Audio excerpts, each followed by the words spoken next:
Growing up, I'm sure most of us can identify and remember maybe a big fear that we had. Did anybody have like a biggest fear in their life? Was anybody terrified of something? For some of us, if we're just going to be honest, maybe we are scared of spiders. It doesn't matter how small, it doesn't matter how big. If you saw a spider, you might as well burn the whole house down, right? By the way, if you're scared of spiders, don't go to Australia. I hear they have spiders the size of dogs down there, okay? But for others of us, we might have been scared of snakes. Anybody scared of snakes? Right, some of us are like, ooh, don't even mention that word, right? It doesn't matter if they are a 16-foot-long anaconda or just the smallest little thing, right? If you see a snake, some of us are literally running like Usain Bolt the other way, right? And others of us, I have a good friend who is terrified of heights. Like, I wish I was joking. He literally couldn't even go up on a ladder. He was so scared. He couldn't fix certain stuff. And I always mocked him for it because that's what good friends do. Not really. I love him to death. But he was terrified of heights. And I remember oftentimes we'd be doing something, we'd be talking, or we'd be working at doing something, and he wouldn't be able to do it because this fear of heights like crippled him. He froze. Anybody ever experienced fear that you just freeze where you're at? Fear. Sometimes it paralyzes us. In college, there was this guy who I was friends with. He wasn't just fearful of, he had literally this, I don't even know how to classify it. Just the word alone, but if you showed him a picture of a clown, it was over. It was over. Couldn't do it. We have other friends who are scared of mascots. That one's interesting to me. It's like going to a Griffins game. They're like, do not bring them over here. This will not be good. Their fear literally paralyzes them, though. Cripples them. They literally feel like they can't move. They can't even speak sometimes. They're just there. Fear. One moment you feel like you can conquer anything in this world, but then it hits. The fear. And whether we want to admit it or not, we all have experienced and walked in fear. And for some of us, if we're going to be honest, we might still be walking in fear right now. Fear. Fear of the unknown. Fear of the uncertain. Maybe it's even fear of the known. I want to talk about fear this morning. I remember growing up, and for the most part, I wasn't scared of much. But there was a movie that I watched that asked a simple question. It just simply asked a question. It's based off a true story of a basketball team and a coach. And it's this basketball team down in Richmond, and this coach comes in. He's a newer coach. He comes into what is more or less a poor school, but they have really good basketball players. But the school itself was never known for much of ethics or appropriateness with their athletes. So the coach comes in and he starts to change some things. He wants to change the culture. He wants to change the atmosphere. He wants to change the standards and even how these boys, these young men, act. And you could figure it out, right? Like, it wasn't welcomed at first. It was actually heavily resisted. And not just by the athletes, not only by these young men, but by the administration, by the teachers even. You see, at one point, he asked that the teachers would give him reports on each of his athletes. How are they doing in the class? Are they paying attention? Are they falling asleep? What's their grades like? How are they acting? Are they acting appropriately as young men, or are they not? And the teachers looked at this coach and essentially said, are you crazy? You're asking me to do more work. They're just basketball players. Just let them dribble and shoot a ball. And I remember this coach. I remember this scene. It's literally singed and burnt into my mind. Where the coach just simply asked this one player one simple question. He asked it to this young player. His name is Timo Cruz. And see, Timo was, he was a leader. He had a big mouth. He had a loud voice. And the dude could shoot. He was lights out from 3 points. He was a baller. But he was mixed up in the wrong crowd. He was a gangbanger. He was mixed up in a crowd of guys who just wanted to bounce from lady to lady. He was mixed up in the wrong crowd. And throughout the whole time practicing and games and everything, all the scenes, you see the coach ask one question to just Timo. Not the whole entire team even. He would just look at this young man and he would look at him in the eye and he would just simply ask him this one question. Mr. Cruz, he'd say, what is your deepest fear? Now picture yourself being 16 to 18 years old and this man, this coach, looks at you square in the eyes and over he's asking you the one question. What is your deepest fear? You can imagine he had no idea how to answer this question, right? What is your deepest fear? He didn't even know. I mean, I remember hearing that question, and honestly, I didn't even know how I would answer it. I remember hearing it and thinking, what is my deepest fear? You see, and time would go on in the movie, and Cruz comes back to the team after leaving it for a little bit. And again, the coach asked him one question. What's your deepest fear? Now, because the coach's new philosophy was met with opposition, the administration actually decided to remove him as coach mid-season. They were undefeated at the time. They were playing lights out. They were one of the best teams in the area. But the coach was asking too much of the administration, so they decided to remove him. And so he's walking into the gym that he literally just got done putting a chain and lock around. He said, if they're not going to do it, if they're not going to ask me what to do, I'm going to lock the gym up. We're not going to practice until the boys get their things straight.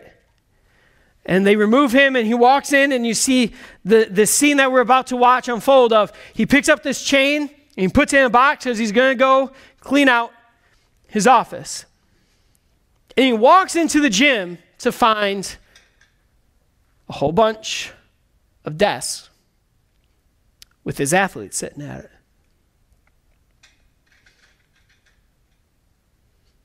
And I want you to pay attention because you'll discover really quick who Timo Cruz is in this video clip.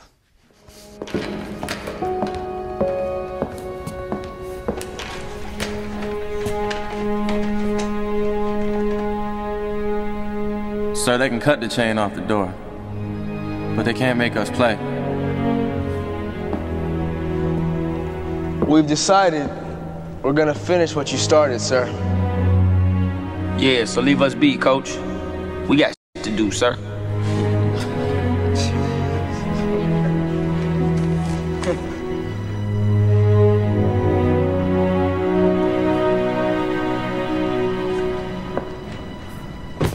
Our deepest fear is not that we are inadequate. Our deepest fear is that we are powerful beyond measure. It is our light, not our darkness, that most frightens us. Your playing small does not serve the world. There is nothing enlightened about shrinking so that other people won't feel insecure around you. We were all meant to shine as children do. It's not just in some of us, it's in everyone. And as we let our own light shine, we unconsciously give other people permission to do the same. As we are liberated from our own fear, our presence automatically liberates others.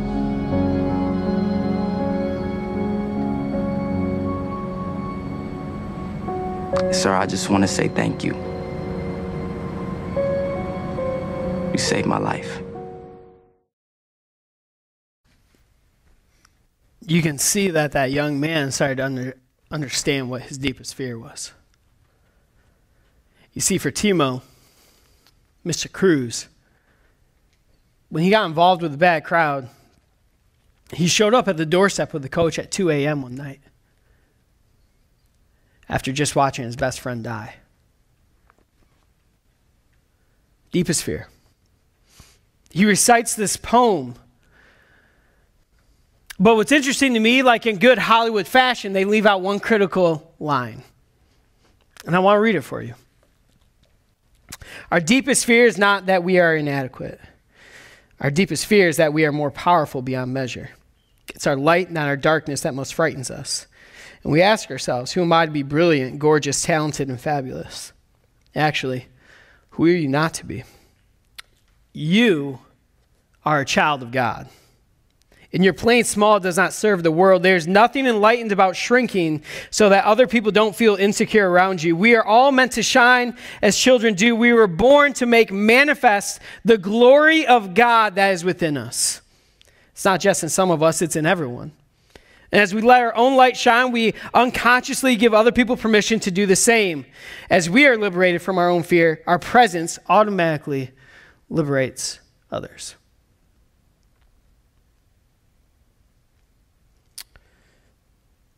You are a child of God, and you were born to make manifest the glory of God that is within you. So why do we operate in fear? See, 1 John 4, it writes this. John, the author, writes this in 1 John of talking about love and talking about fear. And this is what he writes in verses 16 through 18. We know how much God loves us, and we have put our trust in his love. God is love, and all who live in love live in God, and God lives in them. And as we live in God, our love grows more perfect. So we will not be afraid of the day of judgment, but we can face him with confidence because we live like Jesus here in this world. And such love has no fear, because perfect love expels all fear.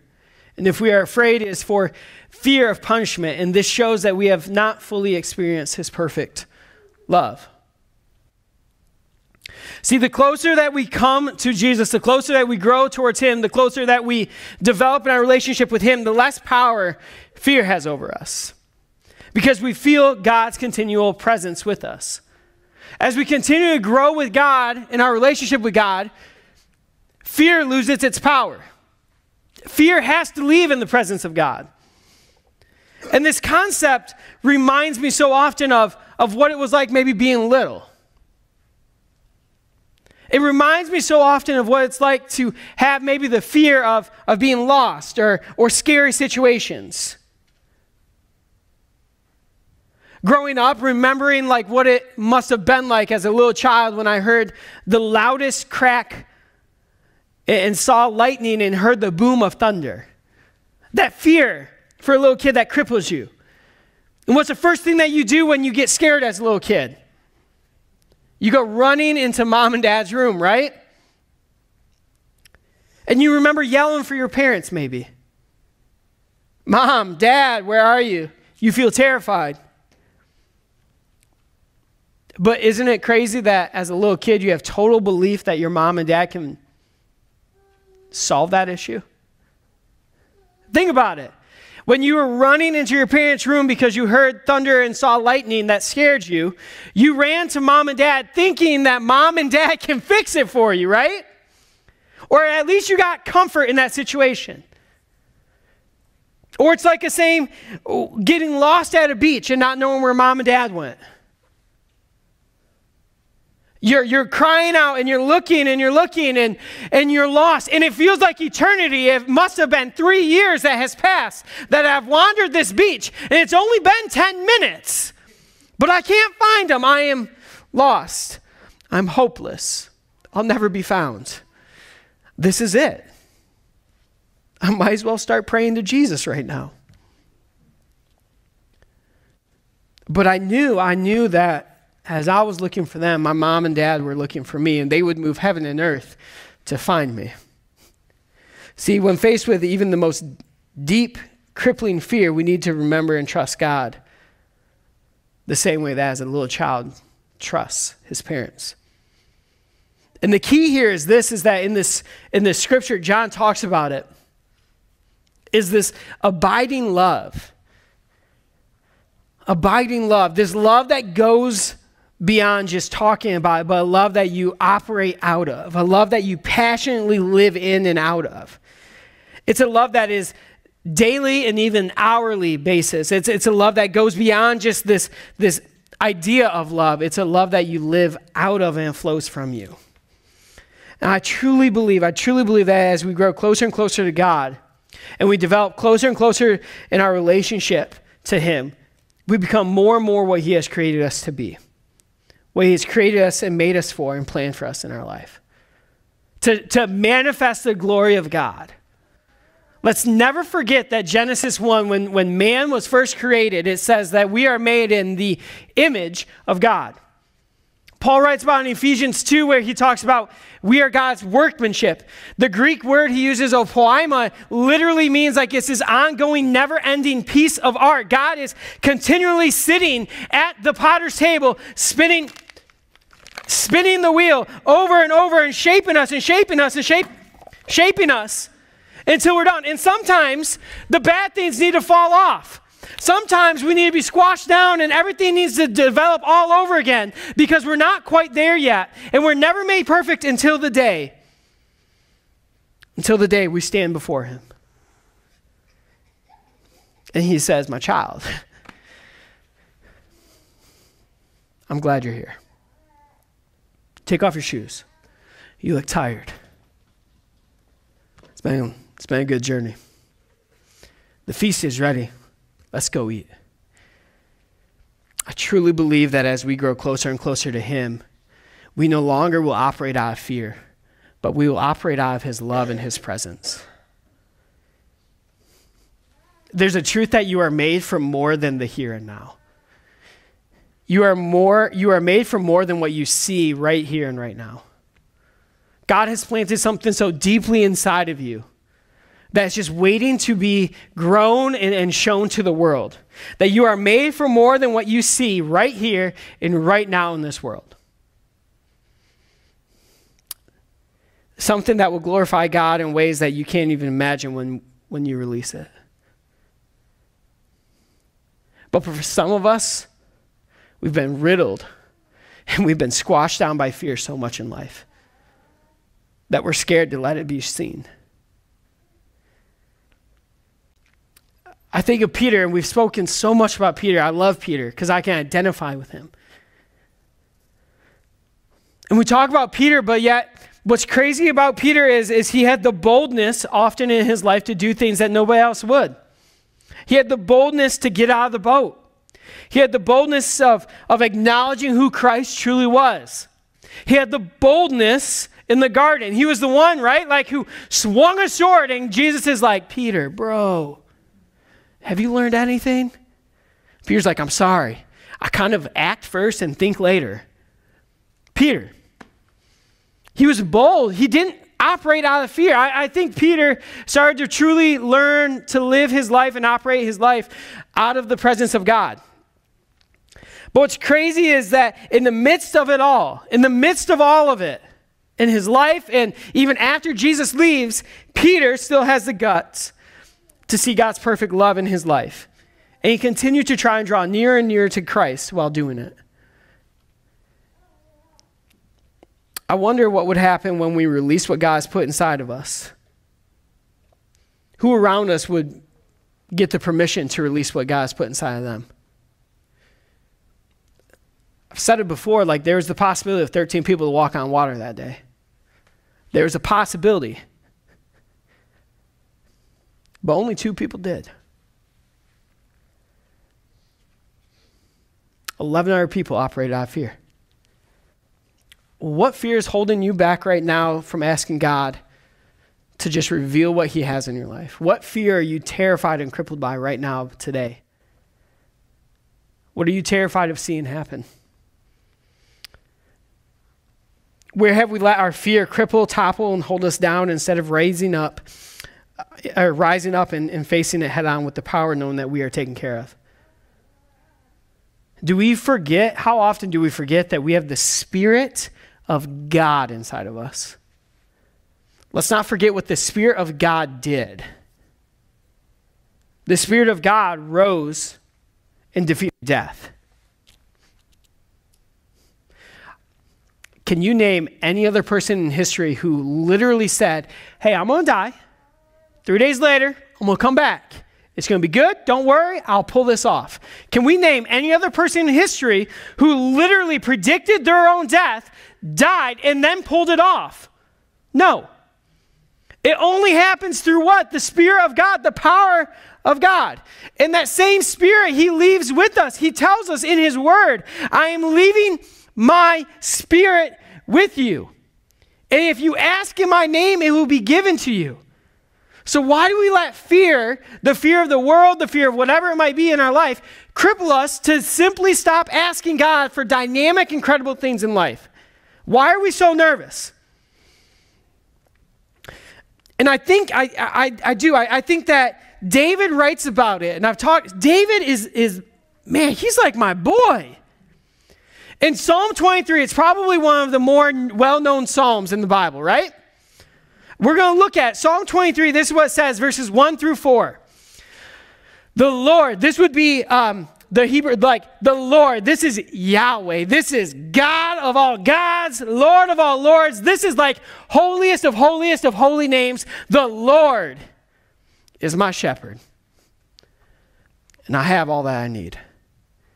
And he lets me rest in green meadows. He leads me beside peaceful streams. He renews my strength. He guides me along right paths, bringing honor to his name. And even when I walk through the darkest of all dark valleys, I will not be afraid. For you are close beside me. Your rod and your staff, they protect me and they comfort me. He refers to God as a shepherd. Let's not forget what the shepherd does. Let's not forget that the shepherd doesn't leave the sheep. He doesn't leave them for long. The shepherds would sleep in the same area of vicinity as their sheep. They cared for them, especially those that were their sheep. The shepherd would be present in the midst of everything and anything. He wouldn't let them wander away. He'd protect them. He'd guide them.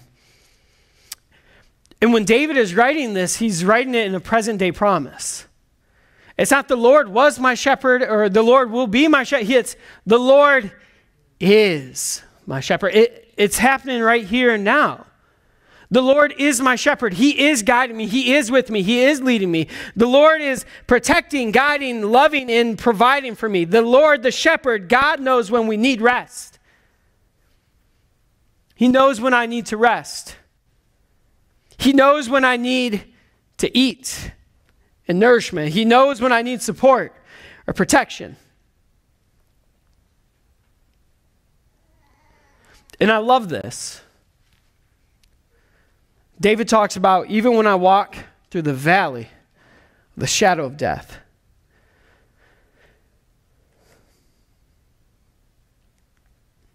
How many of us have walked through a valley lately?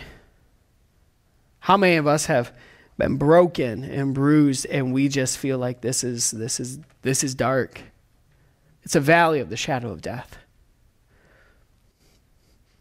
Ellie, can you throw that last part of that verse back up? It should be I will not be afraid, for you are close beside me. Your rod and your staff protect and comfort me. I want to make sure that we're clear about this. It says, even though I, what? Through the valley of the shadow of death. What? Walk. It's a place that you walk through. This is not a place that you dwell. Let me say that again this is a place where you walk through. This is not a place that you dwell or stay there.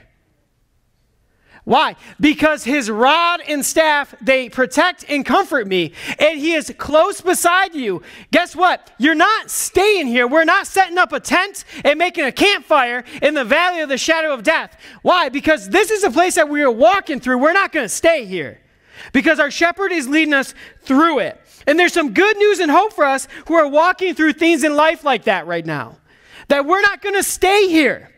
There is hope. There's provision on the other side. You are walking through this time, and we're not going to stay here. And he states that that he will fear no evil. Hear me out on that, right? I will not be afraid. It doesn't say that the presence of evil is not there. Oh no, the presence of evil is there. But what's his choice reaction to it? I'm not afraid. I will fear no evil. It doesn't mean that the presence of evil isn't there, but rather he knows that he can have no fear of it because his shepherd is close beside him. For me, I read this and I begin to understand how David had the heart titled A Man After God's Own Heart. He trusted, he loved, and he followed it. He understood God's heart even in the deepest, darkest times of his life. And I think that David understood that there was no place for fear to reign over him. There's no place for fear to infiltrate his life and consume him. Why? Because he knew his shepherd would be there. His shepherd would protect him, would guide him, would provide for him, and sustain him. He didn't forget God.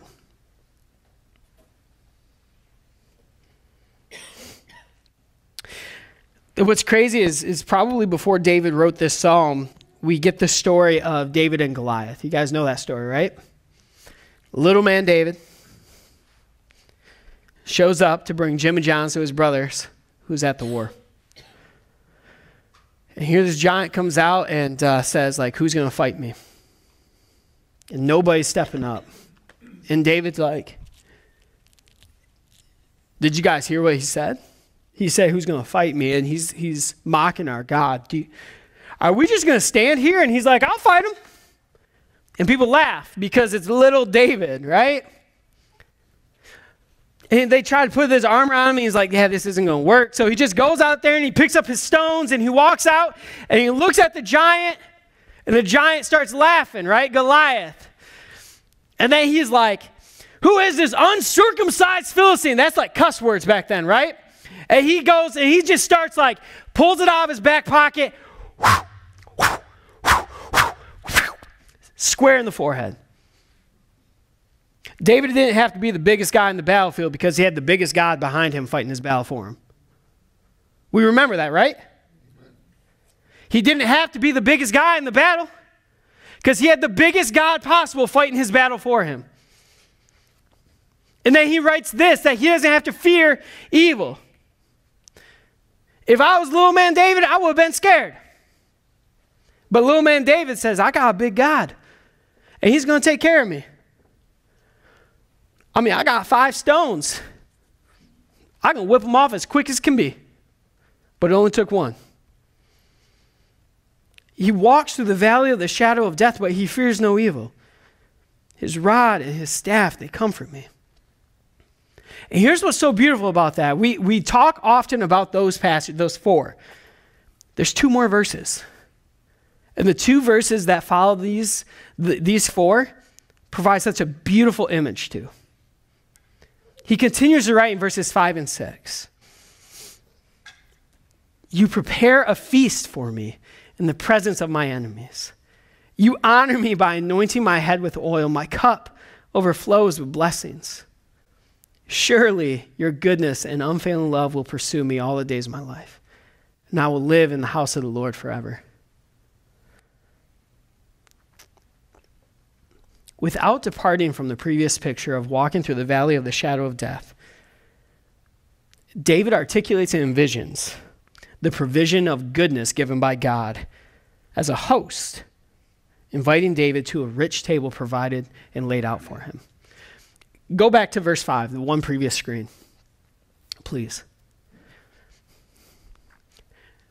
David says, I walk through the valley of the shadow of death. He's still in the valley. He's still in the valley. And then he says, but I can see that you prepare a feast for me. David is still walking in the darkness where fear could cripple him. The presence of evil is still here and around him. But instead of fear, he says, I can see the table waiting that you've prepared for me.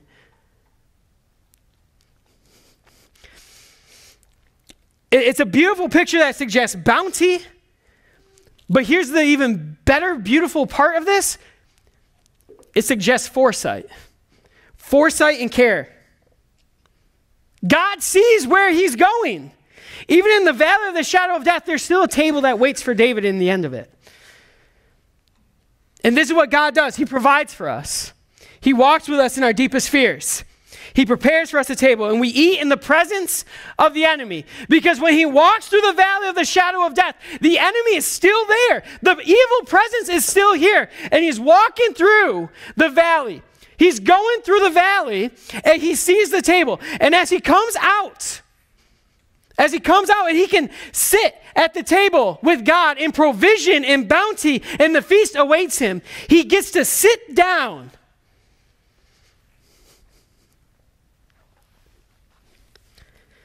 And gets to pull out his napkin, lay it on his lap, pick up his silverware, and he gets to eat in the presence of his enemy. That's a beautiful picture. It's a beautiful picture because we don't stay in the valley. Over and over, we eat in the presence of the enemy. And we get to enjoy God's presence in our life each and every day we walk with him. So what fear is holding you into the valley right now?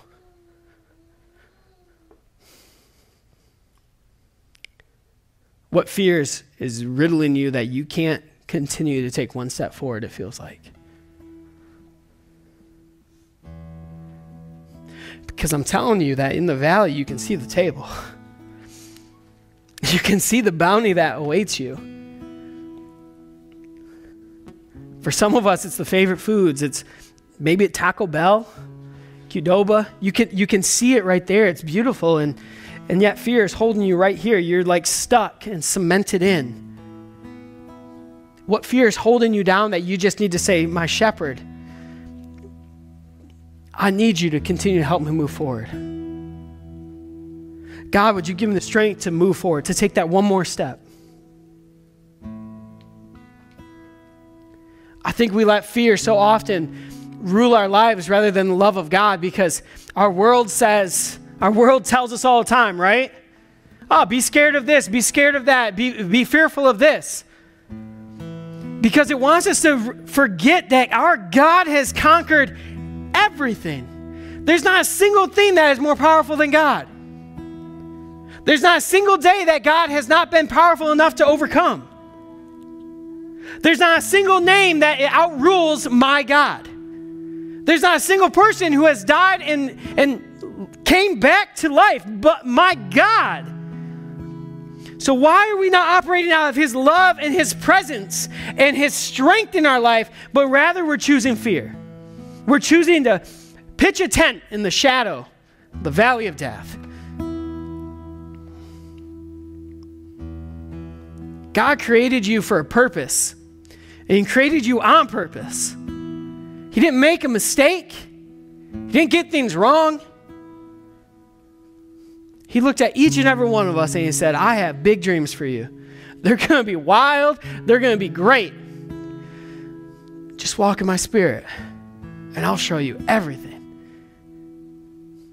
So why are we choosing to operate out of fear instead of the love and the power of God?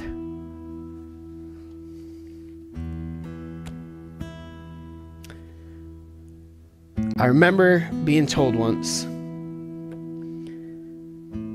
to live on purpose. Live your life on purpose. Everybody has a plan in their life. So make sure you know your purpose.